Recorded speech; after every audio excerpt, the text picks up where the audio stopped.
నమస్కారం. నేటి ముఖ్య వార్తలు. వెనెజువెలా ప్రతిపక్ష నేత మరియా కొరీనా మచాడోకు నోబెల్ శాంతి బహుమతి లభించింది. నియంతృత్వ పాలనలో ప్రజాస్వామ్యం కోసం ఆమె చేసిన అలుపెరగని శాంతియుత పోరాటాన్ని ప్రపంచం గుర్తించింది. వెనెజువెలాలో నియంతృత్వ పాలనకు వ్యతిరేకంగా ప్రజాస్వామ్య హక్కుల కోసం ఆమె చేసిన అలుపెరగని శాంతియుత పోరాటాన్ని నోబెల్ కమిటీ గుర్తించింది. వెనెజువెలా ప్రతిపక్ష నేత అయిన మచాడో ఎన్నో బెదిరింపులు, నిషేధాలు ఎదుర్కొన్నారు.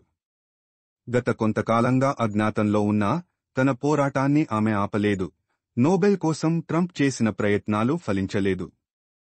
అయితే ఈ పురస్కారాన్ని బాధల్లో ఉన్న ప్రజలతో పాటు తమ పోరాటానికి మద్దతు ఇచ్చిన ట్రంప్కు అంకితమిస్తున్నట్లు మచాడో ప్రకటించారు. మచాడోకు దక్కిన ఈ గౌరవం ప్రపంచవ్యాప్తంగా ప్రజాస్వామ్యం, స్వేచ్ఛ కోసం పోరాడుతున్న ప్రతి ఒక్కరికీ ఒక గొప్ప ప్రేరణ.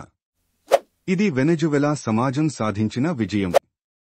ఇంతటితో ఈరోజు వార్తలు సమాప్తం.